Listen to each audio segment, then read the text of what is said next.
how have we been assigned to this particular part of the planet in terms of people, in terms of parents, in terms of people.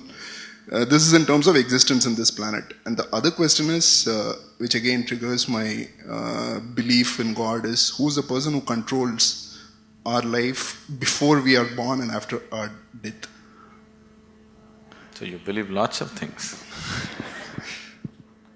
So you believe before you were born you were somewhere, after you're dead you're going to be somewhere else, everything you believe.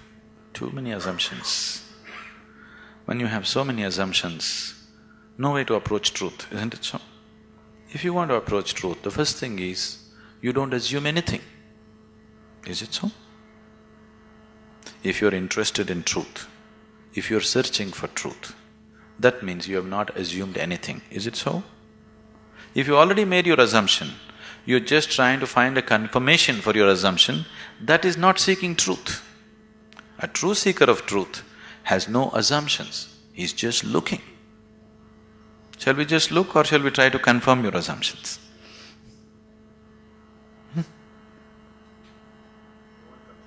You want confirmation? You're right. Does that get you any closer? If I tell you your beliefs are right, does it get you any closer to truth? Does it? You feel better. Oh, okay, I've been right. But nothing gets solved, isn't it? Life doesn't get solved, does it? No.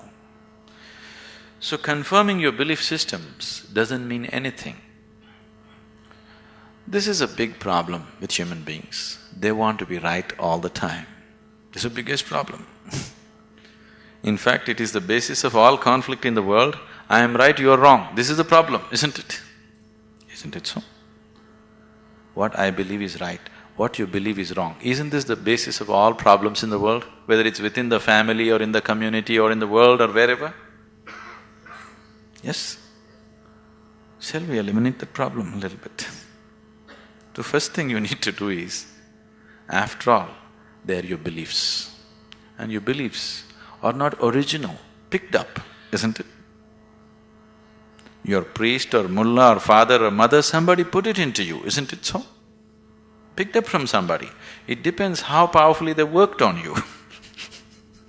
And they work pretty powerfully because the business is at stake otherwise. So, what you assume may have nothing to do with reality.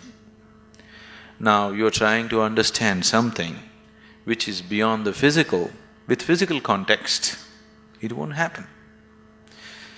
You're trying to perceive something which is beyond physical through sense perception, such a thing cannot happen. Now you want to measure the depth of the ocean, but you went with a foot scale. You will obviously come with wrong conclusions, isn't it so? If you want to measure the depth of the ocean, your first business is to get the right kind of instrument. Yes? Yes or no? That's your first business, that's all I'm saying. You want to know something beyond the physical. First thing that you need to do is to have a perception which is beyond five senses, which can perceive that which is not physical. Only then you perceive. Otherwise you can only believe or disbelieve, isn't it? If I tell you, God is actually in my pocket, this many people can believe me? This is a ridiculous thing, oh, we don't believe that, but I can tell you a more elaborate story if you want, which we can work on and make you believe in, isn't it? Right now, God is in my pocket. This many people believe me, this many people disbelieve me. Have these people gotten any closer to God than they were before? Have they? Or have these people gone any further away? No, nothing changes, isn't it? So why are we wasting our time trying to confirm our assumptions? You must enhance your perception, because only by perceiving you will know. There is no other way to know. Is it so? You will know anything only when you perceive it. Till then you do not know it. Is that a reality? Is that a reality? People who are not on talking terms with me, is that a reality? If you perceive, you know. If you do not perceive, you do not know. You are unwilling to admit I do not know, so you believe. isn't it? If you're just trying to pass the social test, belief is a good way to do it. But you want to really know, then belief is not a good way to do it. Belief gives you confidence. And fools getting confidence is dangerous. Do you understand? When idiots become very confident, it's very, very dangerous, isn't it so?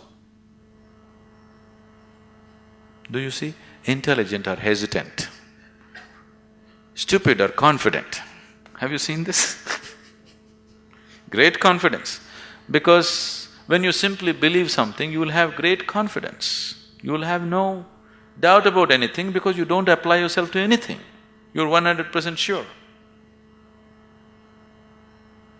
Do you see George Bush, how confident he is? He's very confident, isn't it? Doesn't he seem like confident? Very confident.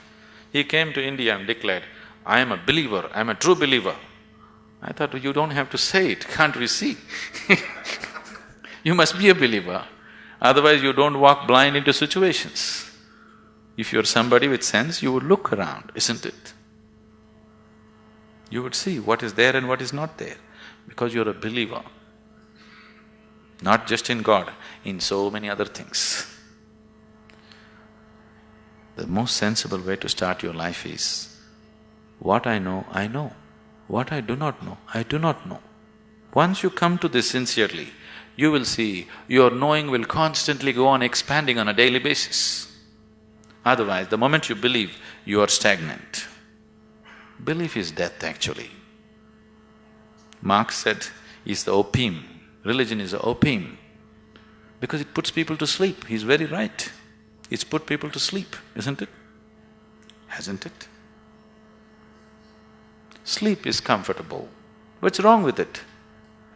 Why sleep? Why don't you die? It is even more comfortable. Do you know that? Because anyway you're a believer, after all your God is waiting, why don't you go? Yes, isn't it? Because anyway you know when you die you'll go to God. What is the problem? Why are you waiting, going to this hospital, all this nonsense? Why don't you go? Why are you delaying your progress towards God? That's not right. You're not a true believer, isn't it?